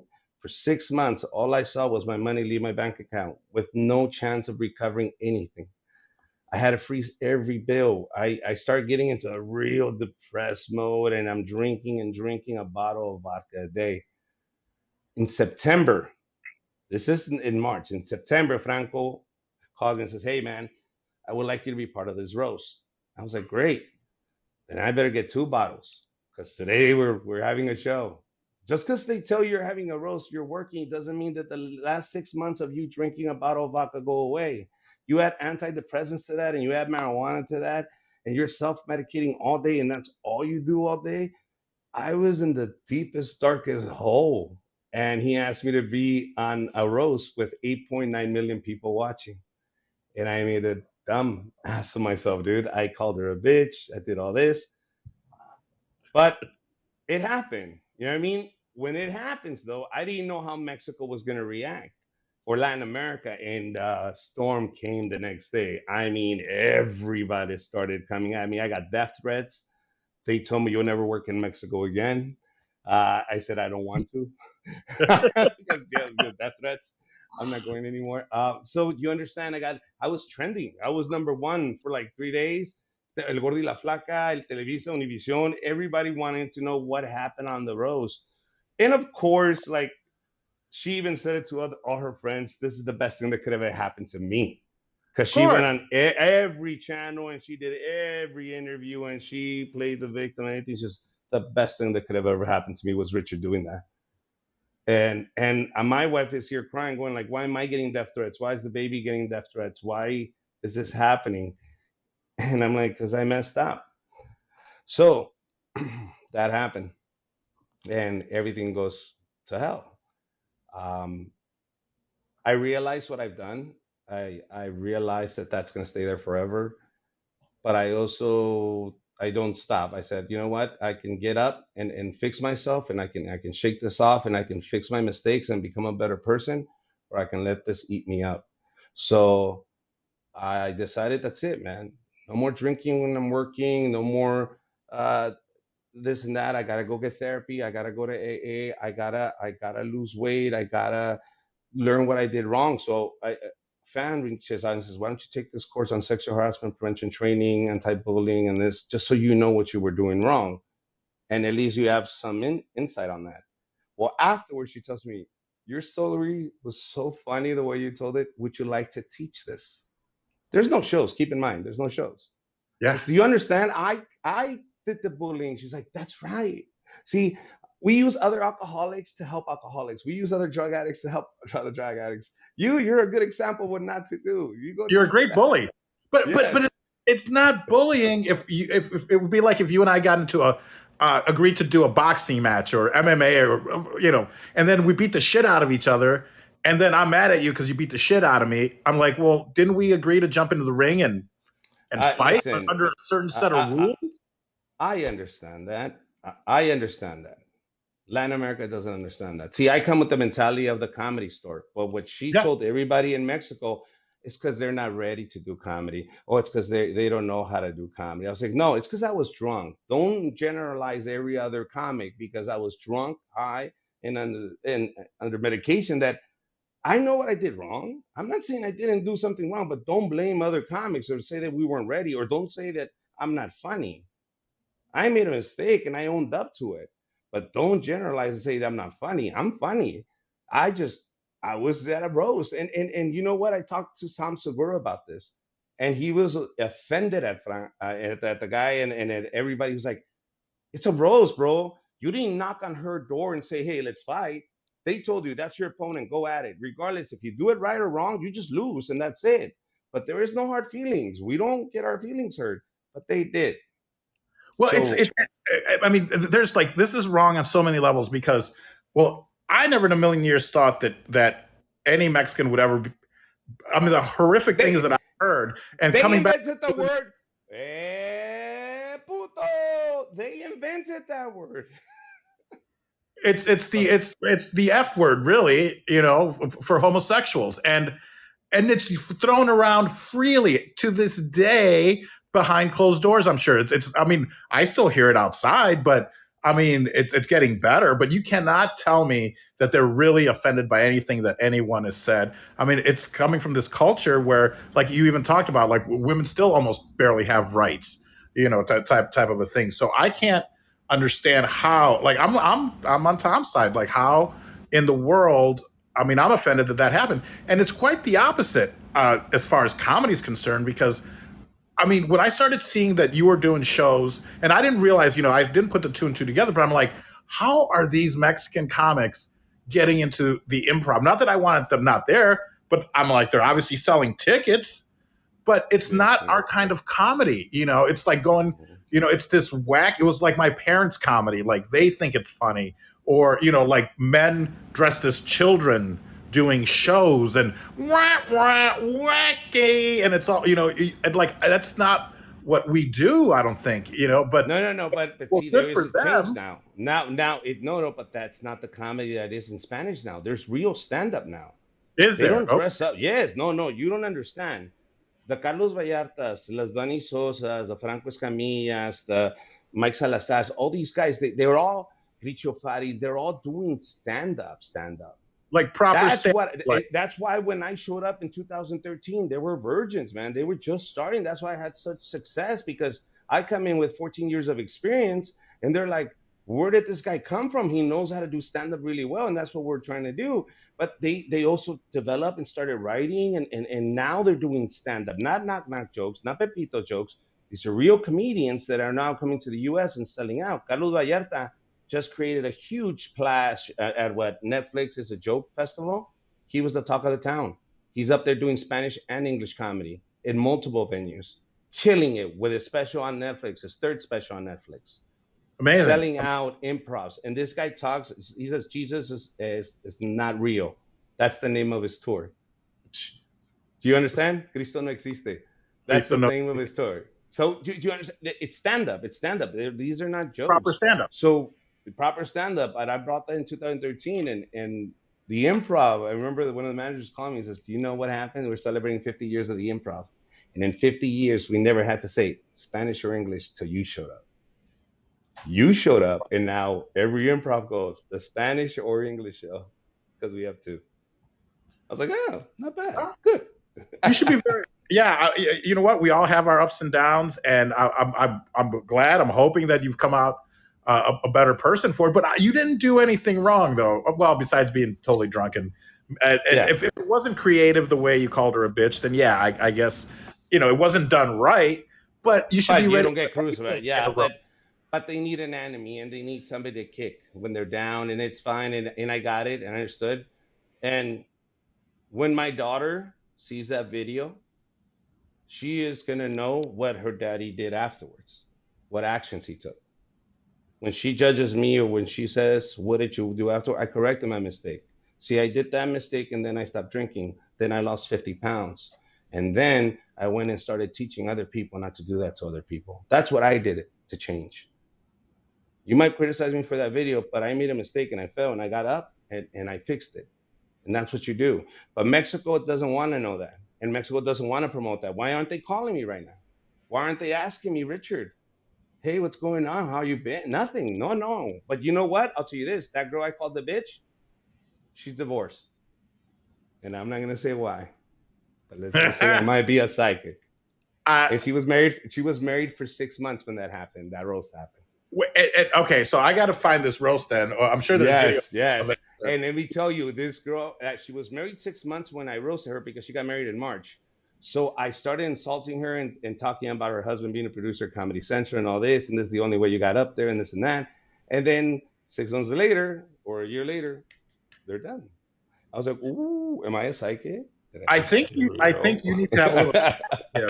You know what? Let's bring him on Paul Vato Presents because I'd like to get to the bottom of this because I'll bet he's going to end up saying like, "You know what?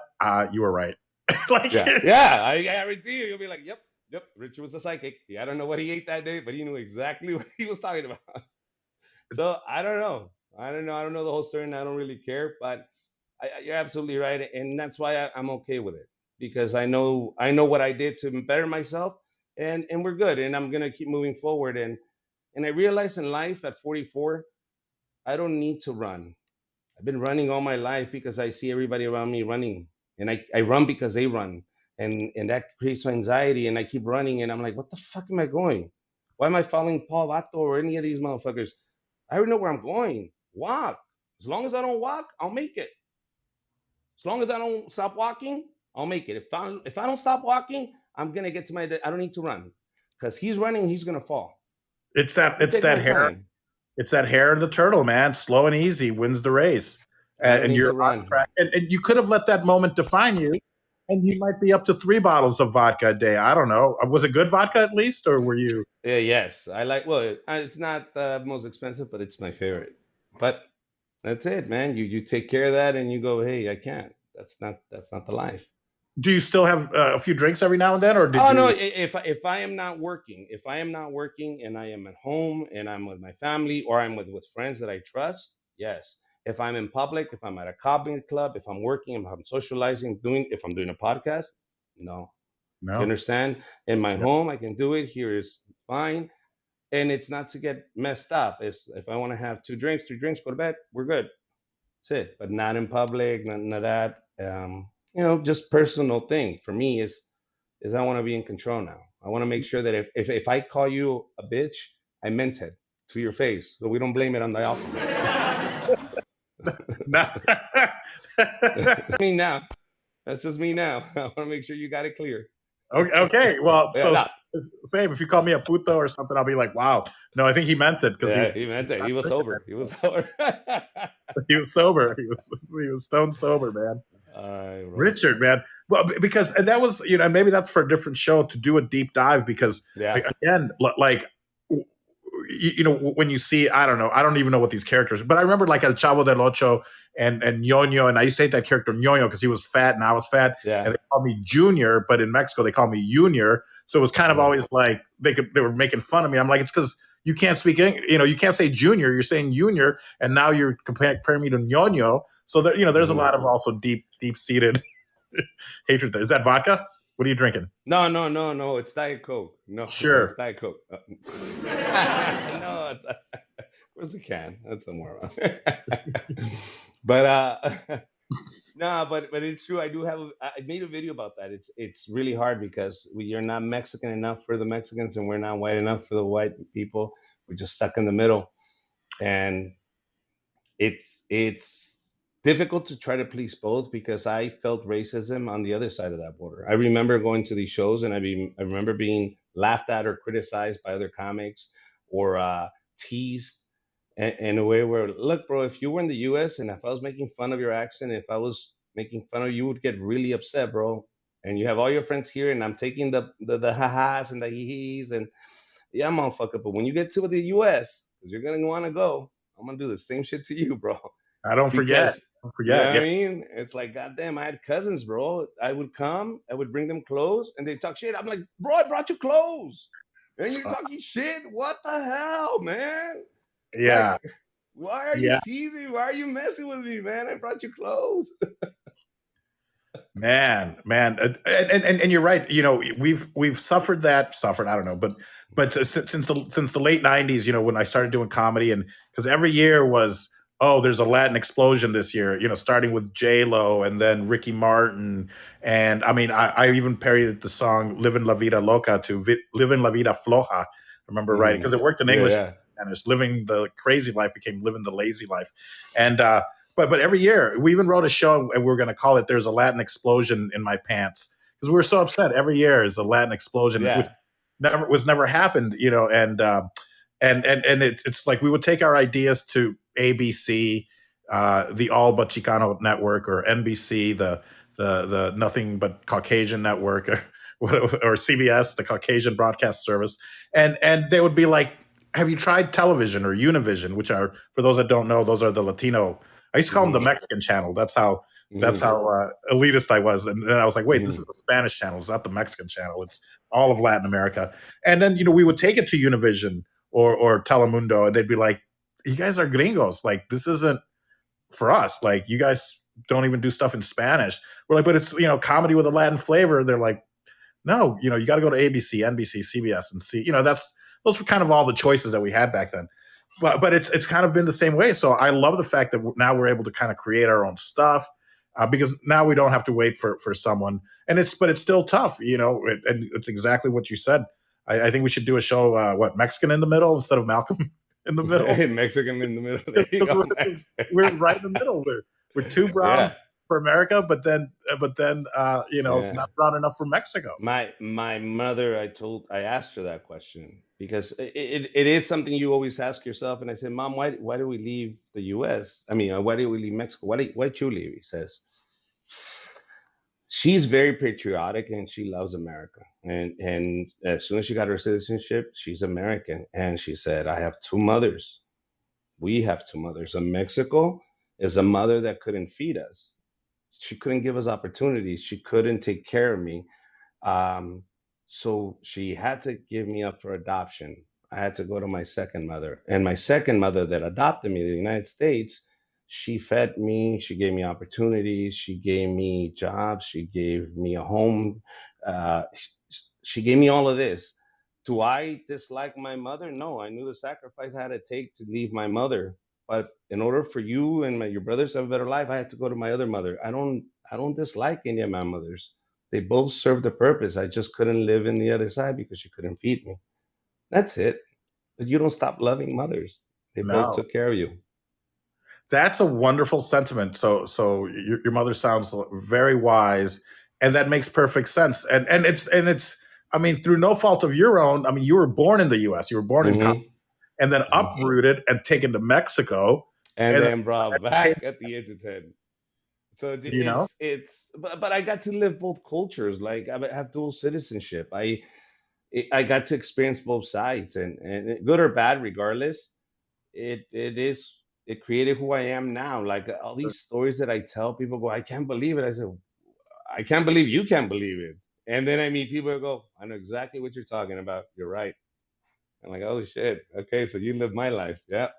So it's there, but little by little, you'll see you create your own lane. Like the stand-up lane with the Spanish comics, when I created, started bringing all these big names, everybody opened their eyes. And regardless of what we think, Hollywood is still greedy. And as long as it's making money and in its business and they can make a dollar, they're gonna do it. And right now they're selling out these Spanish shows. They're selling out, and I it's gonna saw only get that. bigger. It's I, only gonna get bigger. are you still involved with that? Then are you still producing? Yes, of course, of course. Ñoño, the person you were talking about, he's one of my artists. I My have him fucking touring the nemesis. other. Yeah. Yes, Oh, I didn't Edgar know that. Vivar, Edgar Vivar. Who else? There's a couple other comedians that we have on tour right now, and Spanish comedians that I represent across the country that I keep pushing what Spanish comedy is. I want to now start putting them into the festivals. I would love for Just for Laughs to just give us an opportunity to do a Spanish New Faces, or and have me host new Spanish New Faces, or any of these Spanish shows that we might have on those platforms. I know Netflix is a joke. I know Just for Laughs, they were going like, why are you doing this? But now they have a chance to really step up and say, okay, are we going to be more diverse? Then we're going to bring Spanish comedy. Wonderful. Well, I love that you're on the forefront. Do you think when did you produce films then? Because I was going to ask, do you think that being a film producer has helped you then produce maybe these shows, or was that a different world? What was that like, producing films in Hollywood? Well, it was in LA. They were not in Hollywood. I'll tell you exactly what happened. This company, it doesn't exist, called the Olympus Act. Now it doesn't exist, but it was a bigger company of Cine Mexicano. And what happened is my manager at the time was Acquisitions. He would buy and sell movies. So he comes to me to the table and says, here's $250,000. I want you to do 10 feature films, all gangster movies. I said, sure, give it to me. This is right after my divorce from the Border Patrol agent. So I Let me needed call cash. Noel. Let me call Noel. Yeah, and that's how Noel got. Yeah, that's how I met Noel. I put him in 5150, trapped in the 5150. I put him in a bunch of these movies because they're all Cholo movies, and I produced these 10 feature films in 3 years. And I did it with the intent of learning how to produce, how to edit, how to do all this stuff, and to put myself in front of the screen. But when you're the producer, you don't get to do that. I realized that when I got the money, I realized, oh no, I don't get to act. I get to go get some water because this is not enough money for 10 feature films. So I go ahead. You said he gave you 250,000 what, to make 10 films or per film? No, eat for the 10 films. Do What? you understand what I'm telling you? I signed a contract with these Cinemax, and they all got national distribution. And I'm gonna start making like clips of them, so you can see the 10 feature films. How do you even make a movie for 25? I'm sure some could have cost you 30, some could have cost you 10, but how do you, I mean, that's This is that's what you do. a food budget for a big film for one day. So How did we start with the crack business? You gotta use your family.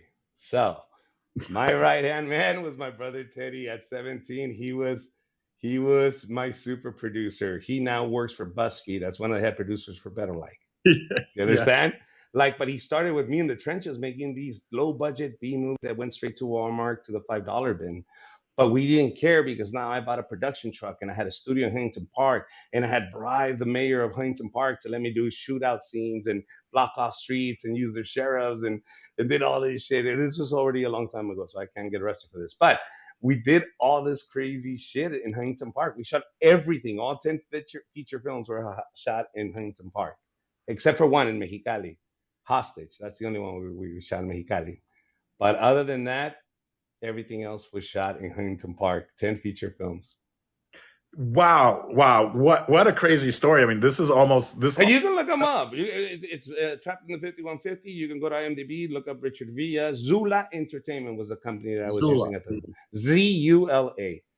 Oh, you can bet I'm going to look it up. No, yeah, look at it. Funny. I mean, and I believe you, but it just shows. I like to call it maybe like Mexican ingenuity. It's like you said, how do we start the crack business with family? You know, you go in with resources, call in all your favors. But I could see where it would get easier. I mean, I still can't wrap my brain around that with 250,000, you could make 10 films, 250 a piece. Yeah. Okay. Easy. But I can see where it got easier because if you were buying your own equipment, then, okay, the first film you spend whatever it is to make that first film.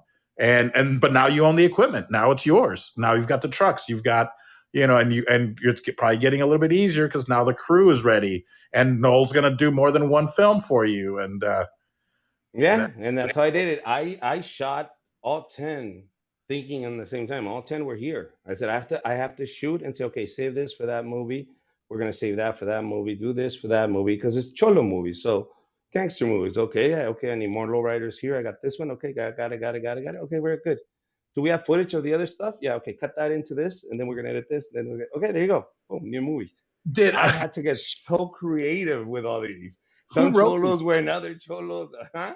Who wrote these movies? Every single guy that ever came to me and said I wanted to write a movie. Okay, write me a cholo movie and I'll pay for you for it. And it's like, really? It's gonna be made. The thing is, you're a script writer. Nobody's ever made one of your movies. Now you have an opportunity to write a fucking movie and get $1,000 for it. And it's going to be made. And you can now say, this is my first movie and on IMDb. Here we go. And that's how I did it, man. Everybody had a story to tell. Write it down. Let me hear it. What is it? So I was taking scripts and buying them for $1,000. That's it. I would have told you a script for $1,000. Of course. You're like, all right. I would have made it. And you would have made it. We're going to have a Paul Vato movie. Paul Vato movie right now. So I have a project right now called El Sapo. It's about a Mexican wrestler that basically flees to the U.S. and finds his way back to the top. And it's a mini series, 10 episodes, 5-minute episodes each. I'm producing the same thing, just like I produce these films. But now we have more money, we have more equipment, and we're more experienced. Let me stop you right there, sir. I'm in. Whatever your offer is, I'll take it. So okay, we're doing El Sapo then. You're in El Sapo, bro. You're gonna love it, and it's literally 5 minutes, and we're planning on shooting this in 3 days. Perfect. So it's 3 days. We 1 weekend, and I already have the guy that does the Mexican wrestling scenes here in LA. Says you just pick the date, and I'll introduce you on stage, and you can wrestle. Just rehearse your moves, and we can do whatever you want. You can use the audience. You can shoot whatever. And those are the resources I'm talking about. I wrote a movie according to what I have around me. I said, oh. I have a very good friend that says, you have my entire promotional company, do whatever you want. Just use my logo. I said, sure. Can I get the mask? Yeah. And yeah, we got sponsored everything. So now we're just going to... A real story? This is a project I've been working on. Let me see if I can see the mask real quick. Hold on. Maybe we'll see it here. Hold on. Let me see if I can show it off to you real quick. Before I forget, I want to say that I love your logo. I like that you have your own logo. Thank you. The RV there on the back of your seat there. It's I didn't remember until I saw it. Yeah, but, I don't know. It's somewhere in there. But yeah, the Sapo mask is somewhere in there. But I'll send you a photo of it. But yeah, the logo on the seat. You mean? Yeah, it's because I have two guys that sit next to me for the podcast. And they kept taking my chair. And I said, this is my chair. Don't take my chair. I put my logo on. I said, now it's my chair. Now it's my chair. It's got the RV right there. RV on there. Well, Paul, man, what else? How long can you stay here? I mean, I can I talk can all I night, can man. go I can go all night. We can Joe Rogan this and go for 4 hours, whatever. No, 4 hours. you tell me, because it's been such a pleasure to reconnect and see your Mm. success, and what a roller coaster, because you could have let that moment define you. So you are obviously a man of strength, and to be able to then go, like, just do that mind shift, and now you're teaching that's what gets me, is that you're teaching Yeah. an And anti-bullying class. yeah, but then now this becomes part of my routine, my act, and a lot of people tell me, "Well, what do you talk about then?" I talk about my life on stage. That's it. Shit that happened to me. Because you're already offended at everything. So if you get offended at anything that happened to me, I'm sorry. You go get your own life and go get offended at that. Because why are you mad at me because it happened to me? Stop getting mad because it happened to me. Okay, just enjoy the show. People just can't wait to cancel or say, "Hey, look at what you're doing, bro." Just enjoy your life. People can't wait, and most of the time, it's not other Latinos that are doing it. It's other people are being. It's just other people being offended. Even like this whole Latin X thing. Is it? What's your opinion on that, on Latinx? And be honest. I get both sides. The thing is, I don't think that you should go Latin X when Spanish is a language that's based on gender. There's the male and the masculine, and that's just the way the language is. You're changing a language just because you're offended that that you're going. But I get it. Like, oh, she's an actor, or I get it. Like, oh, an attorney is an attorney. It's not a female attorney; it's an attorney. But I don't think you're allowed to change somebody's language just because you're offended that the gender. What we're talking about microaggressions. That's what you're talking about, like little things that bother you, and you go, "Okay, I don't want to be called a female uh, lawyer. I just want to be called a lawyer." For many years, a lot of comedians would say, "I don't want to be called the Latino comic." This is Gabriel. This is George Lopez. This is Willie Barcena. This is every other comic who's Latino. Never wanted to be a Latino comic. You know what I did? I made myself number one when you Google best Latino comic. You don't want it? I'll take it. I took it. I took it and I ran with it. And Yeah, I've been best Latino comic. I don't know, somebody now wised up and got me number 3, but I was number 1 for like 11 years, bro. Easy, because that's easy. what everybody else is searching for. Like, oh, who's that Latino comic? I don't Yeah, know. and Look I would up, come but out. that's Yeah, Latino. and I Like, would come oh, out number 1, but they would never do that. They never got that when it came to Google, and I got it right away in 2010. I was like, they don't want it, I'll take it, I'll take it. and I was getting a ton of jobs because of that. That's amazing. No, that's great. It's like they want to, I'm a comic who happens to be Latino, but it's easier to go like, yeah, I'm a Latino comic. Yeah, Like, yeah, but how quick did you go do Que Locos? right. Oh, wait. Now you're Latino? With my, We get to pick when we're Latino or when it's better for us? That's the hypocrisy that I keep looking at these comics that say, hey, I know I just want to be a comic. Yeah, but then they commend you. Say you're the first Latino to ever do that. Now you want to pick up your chest and go, why didn't you argue then? Why didn't you argue, hey, I'm the first whoa. comic to do this? Why didn't Yeah. you say that? Yeah. Thank you. No, no. I was actually I think I was on Que Locos, and it was as a, that was Mike Robles' show, wasn't it? Was Yes, that? on Galavision. Okay, so I was in New York. I went to Saturday Night Live because my friend got hired by SNL. This was in like 98, 99. He got hired by SNL, so he invited me to come out to New York to his first show. So I was around there for I ended up staying like a couple weeks in New York, had a great time. And then I saw that Que Locos was filming at Caroline's. So I somehow, I remember I went by myself. I kind of connected with a young lady next to me, so we looked like we were a couple.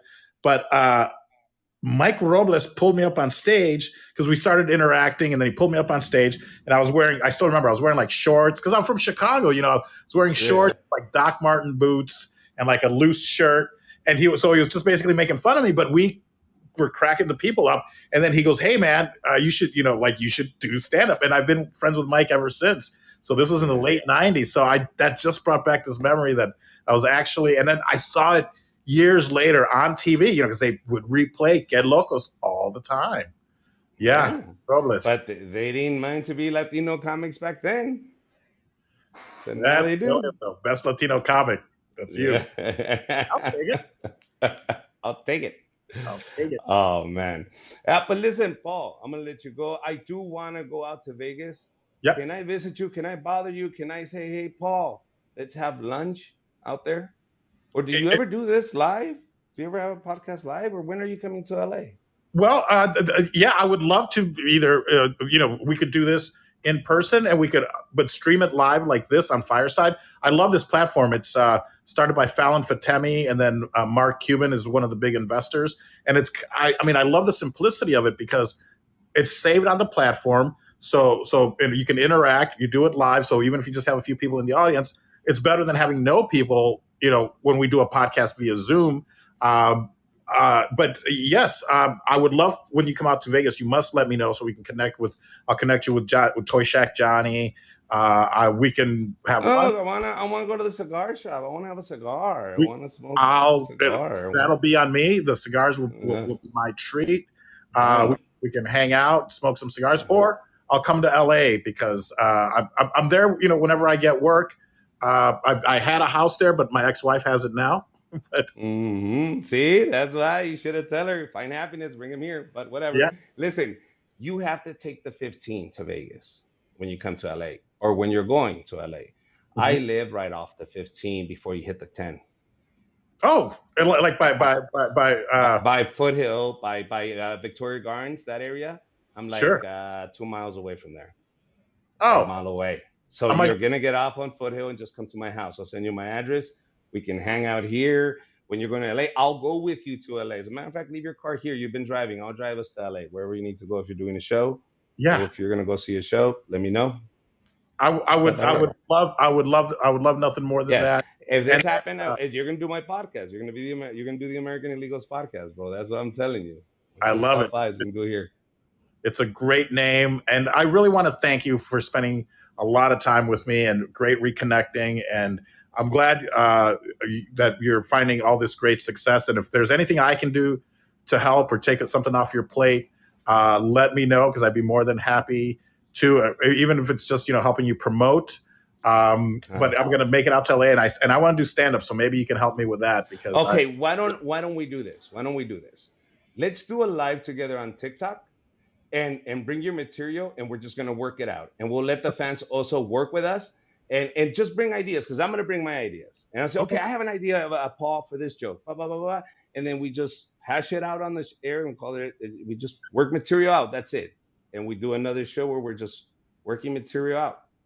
I love that idea. I love that. And let's do it on TikTok so people can watch us, because then what I'll do, the material that I work with you, I promise the audience that I'll give him a full stand-up show by Friday. So what I'll do is I'll work the current material out with you, Paul Vato, and then I'll say, okay, Paul Vato gave me that tag, this tag, and this tag. Let's see if it works. And then I'll do it at the haha, and by Sunday they can see the stand-up and go, this is what Paul Vato helped me with. Check out the original video. I love that idea, because I feel one of my strengths is punching up. And maybe that's what everybody says, like, oh, well, because maybe that's the easiest thing. I don't know, but I'm always able to look at somebody's material and go like, ooh, you could say this or do this. So I don't know if that's in itself is a talent or not, because if it is, I'm like, well, then why don't I just do that with myself?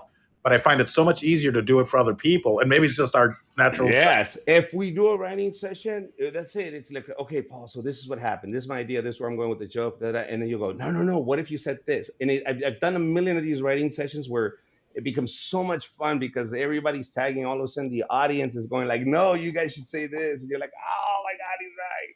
Look at this.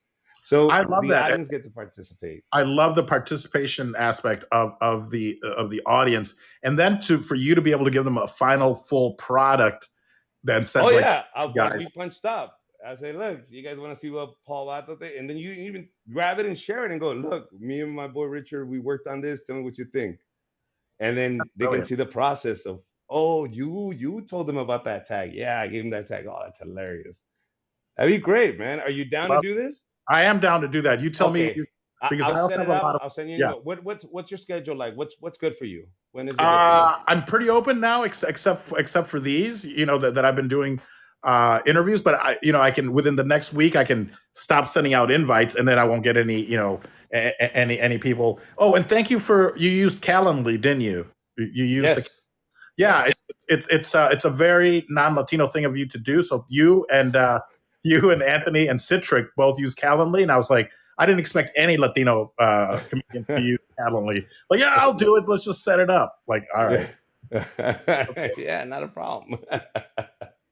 All right, so we're on then. Let's do a live on TikTok, me and you, and let's do a writing session. I'm going to promote it, and I'm going to put up that we're going to be doing it together. So if they want to go on our live and watch it, I'm going to set up maybe 8 o'clock. Is that good at night? You know what? Yes, 8 o'clock, except maybe on Tuesday, because I record. I'm a co-host on Film Talk with AJ Dean, an award-winning podcast. But so really, I think Tuesdays at 8 might be the only day that's not good for me. So any other day. Yeah. Okay, perfect. You got it. Let's see if we work out Wednesdays. You got it? Wednesdays, I think would be good, unless Butch Bradley and I do something similar here on Fireside. But if you set it up for Wednesday at 8 and let's do it. And if it doesn't work, we'll do another. It doesn't matter. We can do it whenever we want, because literally I'll let you know. Are you busy right now? Let's do it live now. Let's go live. Let's go live. I've been wanting to go live. I got banned I thought I was banned for 2 months. So I don't know if you know Jeffrey Keller. He's a host of the Pocho Hour of Power. He has his at is my mom's white. He's my mom's white, and he used to open for Paul Mooney. So I had him on the show, and I was actually doing a live, but I was playing Call of Duty, and so I was doing a live, and then I was like, you know what? I'm going to listen to Jeff's. He was on Felipe Esparza's podcast, so I'm listening to Felipe Esparza's podcast, and Jeffrey's telling these crazy stories, and I'm cracking up. He's talking about Paul Mooney, so the whole thing is laced with the N-word. And I'm laughing because it's hilarious, and it's Jeff telling these stories about Paul Mooney, but then all of a sudden I get banned, and I'm like, it was that damn podcast, for hate speech or something. And I'm like, I didn't say it. And I was laughing because these were hilarious stories. Now, of course, when Jeff came on Fireside, he said that Paul Mooney said homie, and I almost said, like, I don't think he used the word homie, but go on. So I thought I was banned till 7/5, and then I was like, fuck, I can't go on TikTok live for 2 months. I'm like, that seems excessive. And then I realized, because it's from China, it was 5/7. So I'm able to go. I am able to go live, and I'll try not to play Jeffrey Keller in the background. So no N-words, please, Paul. I've already been canceled once. I don't need this again. I don't think I anymore. So let's not use the N-word. I get that now. I didn't even use it. I was just laughing. So. All right, buddy. Well, thank you. And ese hombre holding up the bottle. Look a little closer, cigar and Moscato. An actor in improv coming from Chicago. Outdoor, big wave for Paul Vato.